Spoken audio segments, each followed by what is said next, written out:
अपने भारत देख रहे हैं आप। मैं हूं आपके साथ शिखा शर्मा और इस बुलेटिन में मेरे साथ मेरी सहयोगी अनामिका और विवेक भी रहने वाले हैं। लेकिन बुलेटिन की शुरुआत करेंगे। आपको बता दें कि 13 अक्टूबर को बहराइच में हुई हिंसा के मामले में यूपी पुलिस ने अब तक 11 एफआईआर दर्ज की हैं और 87 आरोपियों की गिरफ्तारी हो चुकी है। राम गोपाल मिश्रा की हत्या मामले में पुलिस लगातार दबिश दे रही है। योगी सरकार ने आरोपियों के खिलाफ बुलडोजर कार्रवाई की तैयारी कर ली है।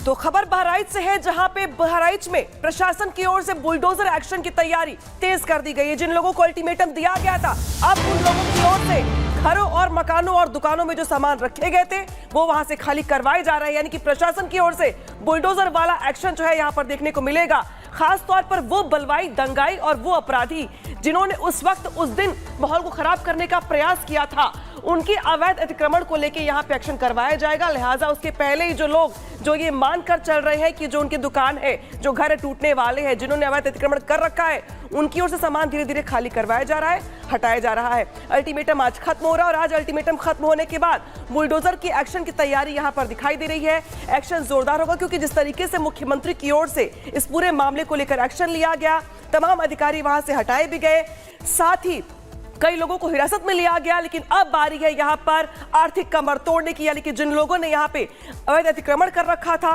अब उन पर एक्शन की तैयारी यहां पर की जा रही है।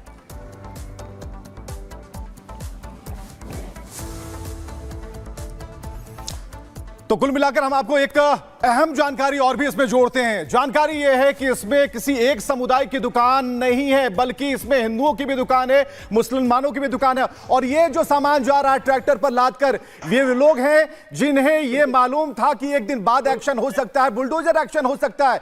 तो जहां जिसे जब भी मौका मिला, लोग वहां से खुद से सामान हटाने लगे। और पुलिस की मौजूदगी में देखिए शांतिपूर्ण माहौल है, लेकिन इन्हें जानकारी है किस तरीके से बुलडोजर एक्शन होकर रहेगा। लेकिन उससे ठीक पहले कोई ठेले पर लेकर जा रहा है। और ये दुकानें आप देख पा रहे हैं, जो सफेद रंग का कागज यहां चस्पा किया गया है, वो नोटिस है और हर दुकान पर, जो कि अवैध है। और ऐसे में ये सभी लोग पहले से सतर्क थे, उन्हें मालूम था कि क्या एक्शन होने वाला। उससे पहले खुद से एक्शन इन्होंने लेना शुरू किया और उन दुकानों को खाली करना शुरू कर दिया है। तो बुलडोजर एक्शन की तैयारी होकर रहेगी। तो यूपी के बहराइच में हुए भयंकर बवाल के बाद अब आपको बता दें कि योगी सरकार एक्शन में है और बुलडोजर एक्शन की तैयारी कर ली है। जिन घरों से पत्थर बरसाए गए थे, उन घरों को तोड़ने की कवायद शुरू हो गई है। प्रशासन ने अवैध घरों और दुकानों पर निशान लगा दिए हैं और किसी भी वक्त बुलडोजर गरज सकता है। रिपोर्ट आपको दिखाते हैं।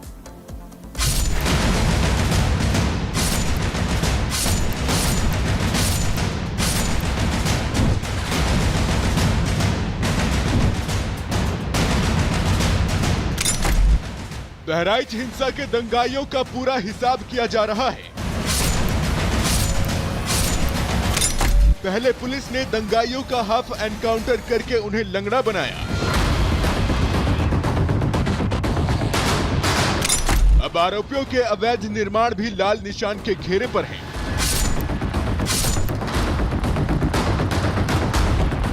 बहराइच में मूर्ति विसर्जन के दौरान दंगाइयों ने हिंसा फैलाकर जो गलती की है, उस गलती की दंगाइयों को ऐसी सजा मिलने जा रही है कि दंगाई और उनकी 7 पुश्ते भी याद रखेंगे। बहराइच के महाराजगंज इलाके में जिन घरों से दुर्गा प्रतिमा विसर्जन जुलूस के दौरान पत्थर फेंके गए थे, योगी सरकार उन्हें मिट्टी में मिलाने जा रही है। बहराइच पीडब्ल्यूडी विभाग और राजस्व विभाग ने हिंसा वाली जगह पर अवैध तरीके से बने घरों को चिन्हित कर लिया है। जिन घरों और दुकानों को तोड़ा जाना है, वहां पर लाल निशान लगा दिए गए हैं और इन्हीं मकानों की जद में बहराइच हिंसा के मुख्य आरोपी सरफराज और अब्दुल हमीद का घर भी आ रहा है। पीडब्ल्यूडी विभाग और राजस्व विभाग ने 23 घरों में अतिक्रमण हटाने का नोटिस चस्पा किया है, जिसकी मियाद आज खत्म हो रही है।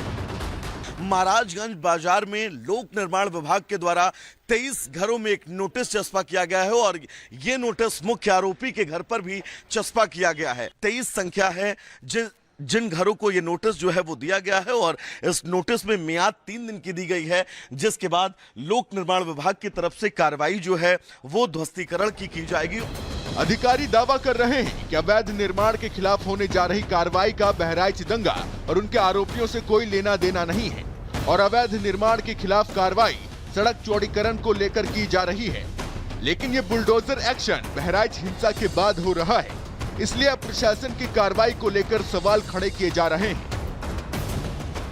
मानक बिंदु ये रखा गया है कि इस सड़क के सेंटर पॉइंट से 60 फीट इधर और 60 फीट इधर जितना भी अतिक्रमण का इलाका है उस इलाके को खाली किए जाने को लेकर 3 दिन का वक्त दिया गया है और 3 दिन बाद अगर आप स्वतः इस अतिक्रमण को नहीं हटाते हैं तो प्रशासन इस पर बुलडोजर एक्शन करने वाला है। गौर करने वाली बात यह है कि बहराइच में जिन 23 घरों को नोटिस जारी किया गया है उसमें 19 मुस्लिम समुदाय से जुड़े लोगों के घर हैं, जबकि अतिक्रमण की जद में 4 घर हिंदू समुदाय से जुड़े लोगों के भी चिन्हित किए गए हैं और हिंदुओं के घरों पर भी अतिक्रमण हटाने का नोटिस चस्पा किया गया है। क्योंकि आज अतिक्रमण हटाने का आखिरी दिन है, प्रशासन की तरफ से जो समय सीमा दी गई है उसकी मियाद आज रात तक खत्म हो जाएगी। इसलिए माना जा रहा है कि 24 घंटे बाद जहां हिंसा हुई थी वहां बुलडोजर गरज सकता है। Bureau report, Republic Bharat. तो बहराइच हिंसा मामले में अब तक जो कार्रवाई है पुलिस की ओर से वो ताबड़तोड़ चल रही है, लेकिन कौन कौन जो गुनहगार थे रामगोपाल के, उनको लेके जो कार्रवाई का दौर है वो किस तरीके से आगे बढ़ा, जरा समझ लीजिए इस ग्राफिक्स के जरिए।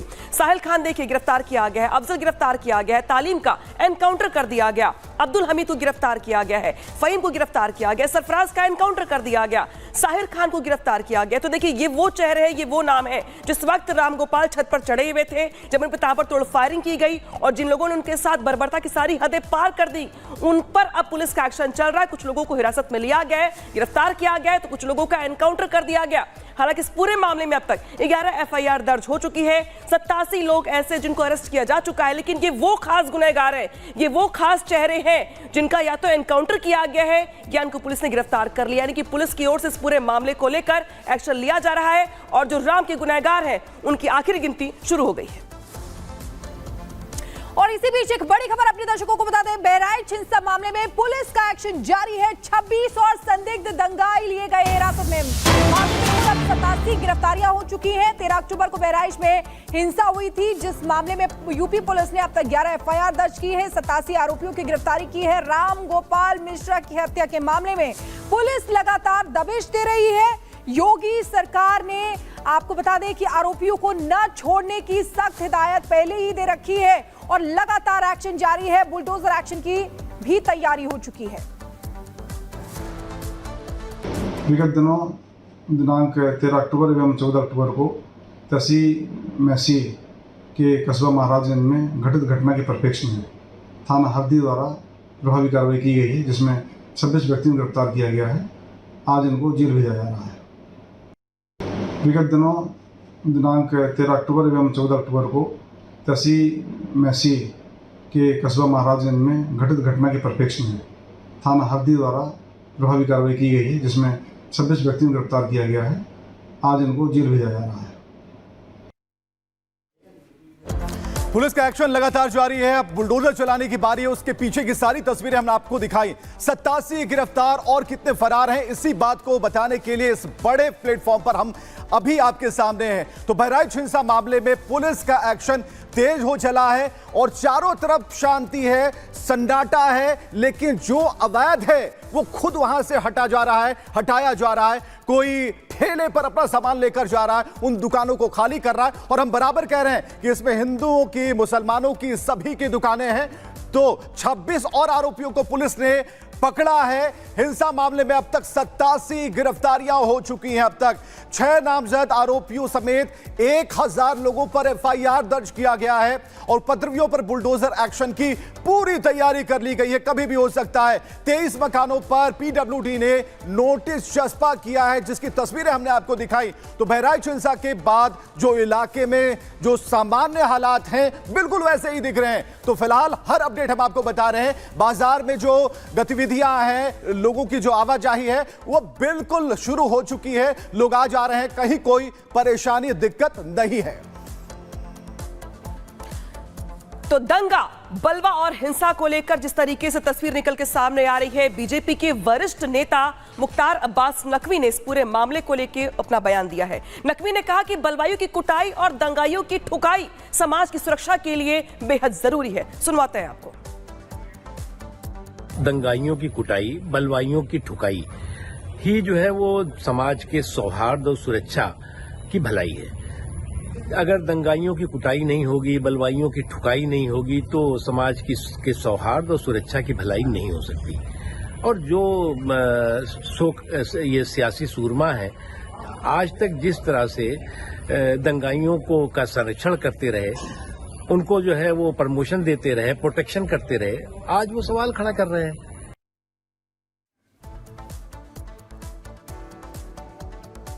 जानना बहुत जरूरी है कि कब क्या हुआ, और पूरे अधिकार के साथ जानिए। हम आपको बता रहे हैं, पूरे टाइमलाइन को आपके सामने हम लाकर रख रहे हैं कि बहराइच हिंसा में कब क्या हुआ। 13 अक्टूबर 2024 को और बहराइच से 40 किलोमीटर की दूरी पर यह घटना घटी।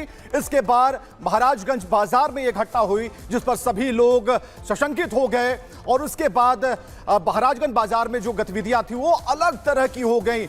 राम गोपाल मिश्र की हत्या कर दी गई, और इसके बाद 14 अक्टूबर की तारीख जब महसी और महाराजगंज में जो माहौल था बिल्कुल बदला। हिंसा होने लगी, अगजनी होने लगी, तोड़फोड़ होने लगी। तारीख थी 14 अक्टूबर की। 17 अक्टूबर को क्या हुआ, नेपाल बॉर्डर से 20 किलोमीटर दूर की बात हम आपको बता रहे हैं। पहले सरफराज और फिर तालीम का एनकाउंटर होता है, पैर में गोली लगती है। 6 आरोपियों, अब तक नामजद 6 आरोपियों को नामजद किया जाता है। 18 अक्टूबर की तारीख होती है, और इसके बाद पुलिस ने इन्हें धर दबोचा, पकड़ लिया और इनसे पूछताछ शुरू हो गई।